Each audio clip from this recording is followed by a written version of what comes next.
The Storm Prediction Center is tracking a setup where hail the size of baseballs, possibly larger, is on the table for Tuesday afternoon across 6 states. Alabama went through the entire month of April 2026 without a single tornado warning. That streak ends this week. And somewhere in Dallas right now, temperatures are climbing toward 90 degrees while a cold front loaded with 70-degree dew points races in from the west. Stay with me because at the 6-minute mark, I'm going to tell you something about Wednesday that the severe weather community has been saying quietly among themselves. And if you make it to the end, there is real good news, not me trying to balance the forecast, actual, real, 2 years in the making good news. I want to say something directly before we go any further. I am not here to ruin your Sunday. I am here to make sure you have a Tuesday and a Wednesday, and the difference between those two outcomes is exactly what this video is built to give you.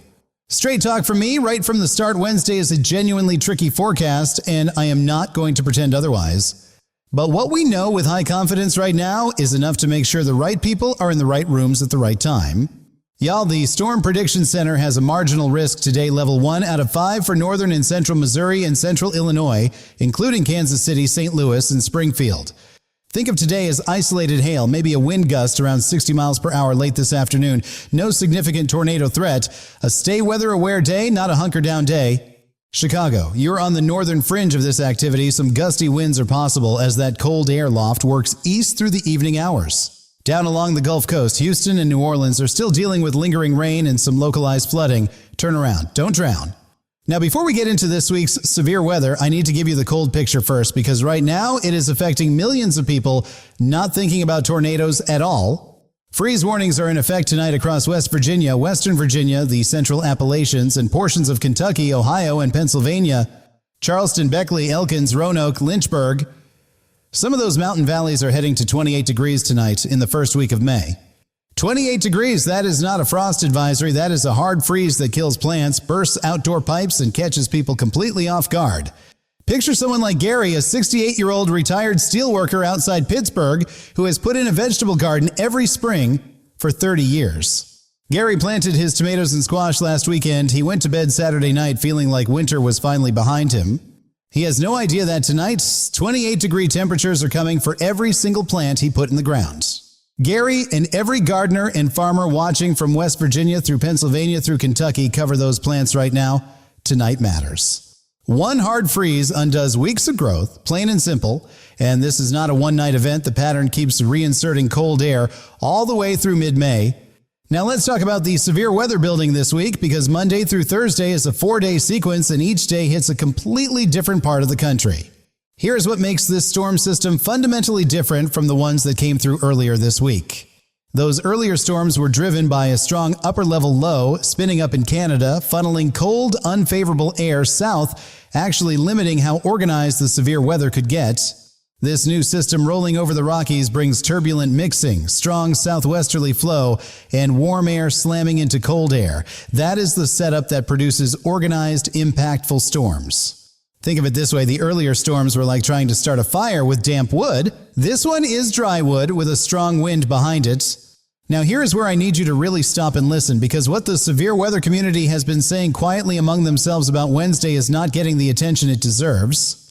I am not naming all the cities yet, hear the setup first, but there is a corridor where Wednesday, May 7th could be the most consequential severe weather day of this entire spring.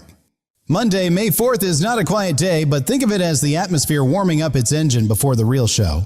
Storms develop during the mid to late afternoon Monday near Chicago and Michigan, spreading east and south through the overnight hours. Monday's threat is mainly isolated damaging winds and hail, not an outbreak, not a tornado day, the kind of day you keep one eye on the radar.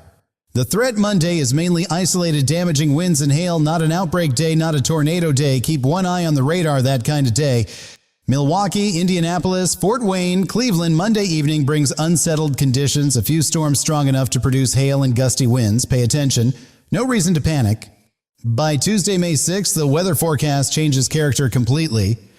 The Storm Prediction Center already has a slight risk level 2 out of 5 in place for Tuesday, covering southeast Oklahoma, northeast Texas, Arkansas, and the mid-Mississippi Valley. That is a 15% probability of severe weather within 25 miles of any location in that zone, with large hail up to baseball size, damaging winds, and an elevated tornado risk. Here is the number in Tuesday's forecast that I keep coming back to, because even after staring at these models all morning, it still stops me cold.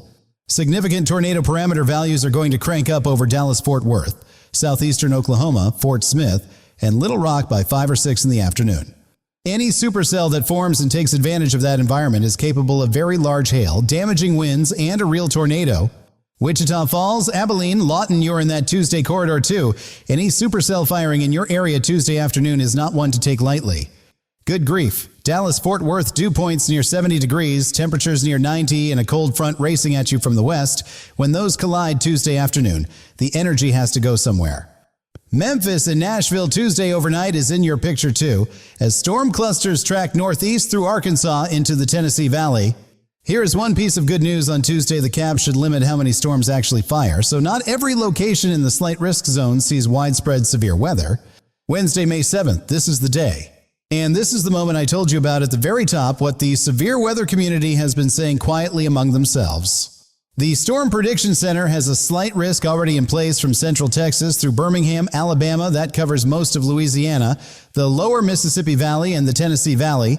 Here's the honest truth about Wednesday: there are two very different scenarios on the table, and which one plays out changes everything for the Deep South. Scenario 1, the more concerning of the two, is discrete supercell mode across Alabama, Mississippi, Louisiana, and Texas. Picture a spinning top with room to wind up in open space that is a discrete supercell when the conditions are right, and the storm mode where significant long-track tornadoes become possible. Scenario 2, which is the more likely outcome right now, is a squall line or clustered storm mode. Picture that same spinning top crammed inside a crowd that is a tornado embedded inside a squall line, and you can see immediately why these two scenarios produce such different outcomes. Right now I am leaning towards scenario 2, but the data is not settled enough to call this with full confidence, and that is exactly why Wednesday deserves your full preparation, plain and simple. Here's the bottom line: whether supercells or squall lines, Alabama, Mississippi, Louisiana, southeastern Texas, and the Tennessee Valley are in a serious, severe weather zone Wednesday. Alabama, you went the entire month of April without a tornado warning. That streak ends this week. Wednesday is the most likely day. If we see discrete supercells Wednesday, the NWS will issue tornado watches well in advance. That watch is your cue to move to your safe room, not wait for a warning. Birmingham, Tuscaloosa, Jackson, Shreveport, Baton Rouge, New Orleans, Houston, Wednesday is your main event. Get your shelter plans sorted before Tuesday night, not Wednesday morning. Memphis and Nashville, you are in the Wednesday transition zone, and the exact timing of when storms cluster or stay discrete matters greatly for your area. Get your shelter plan locked and loaded before Tuesday night. Know your safe room. Have an alert that wakes you up if you are asleep. This is a nocturnal severe weather risk. The worst of Wednesday could come after dark. Nighttime tornadoes are significantly more deadly because most people are asleep. You cannot see a rotating wall cloud at midnight. A warning may go off while your kids are sound asleep. Your window to get to shelter is a fraction of what it would be in daylight. Have a way to receive alerts that will wake you up Wednesday night. That is the whole ball game. Everything else is secondary to that one thing. For mobile home residents anywhere in the Southern Plains, the Deep South, or the Tennessee Valley, please hear this directly. A mobile home is not safe in severe thunderstorm conditions. Full stop, no exceptions. Get your off-site shelter identified this weekend while conditions are still calm. Real quick right here, drop your city in the comments below and tell me where you are watching from this morning. Whether you're in the Monday Midwest zone, the Tuesday Oklahoma-Texas corridor, the Wednesday Deep South area, or just wondering about your city, tell me where you are. I check comments throughout every single day, and if your area ends up in a warning zone Monday through Thursday, I will come back with a specific update for you. By Thursday, May 8th, the threat shifts East Charlotte, Raleigh, and the Carolinas. Thursday afternoon is your turn. Mainly hail and wind with a low tornado risk.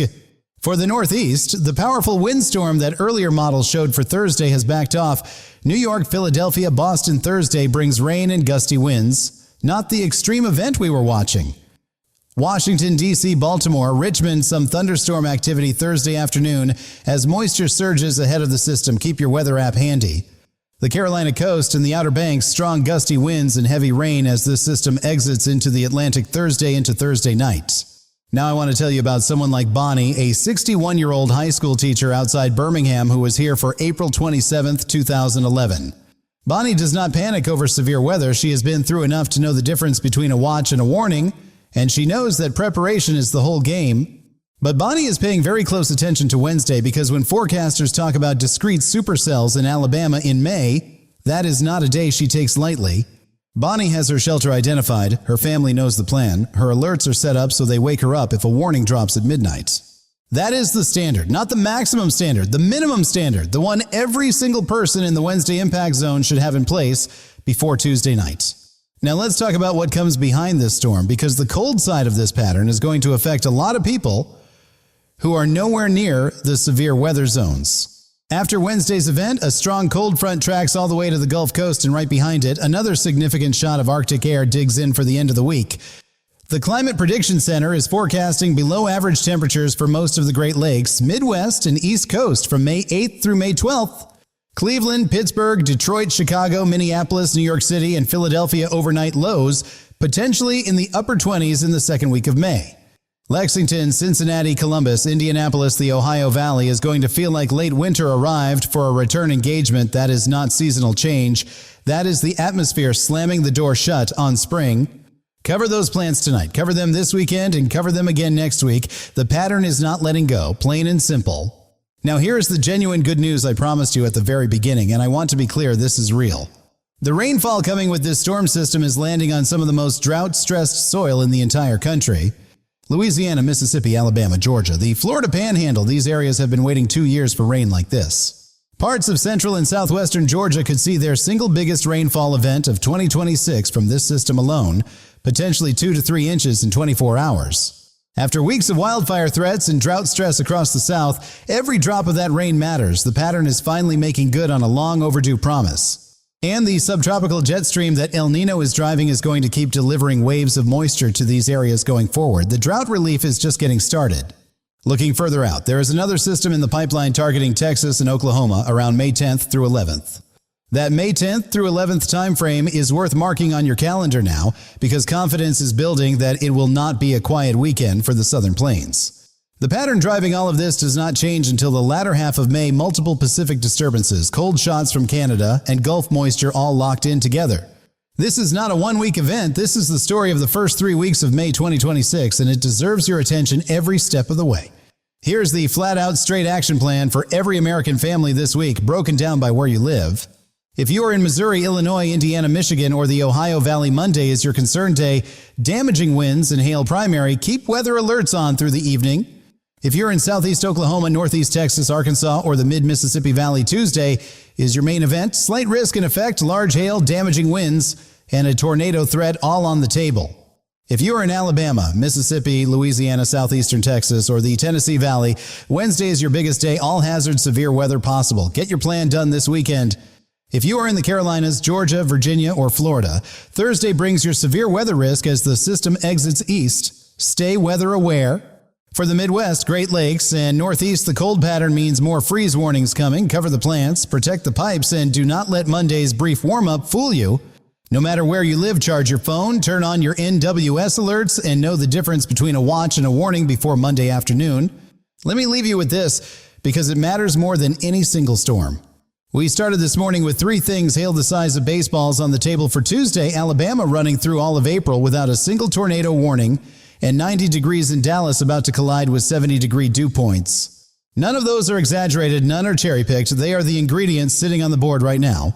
And when you look at a slight risk already posted from Central Texas through Birmingham, and a severe weather community quietly telling each other that Wednesday deserves more attention, you understand why this week matters.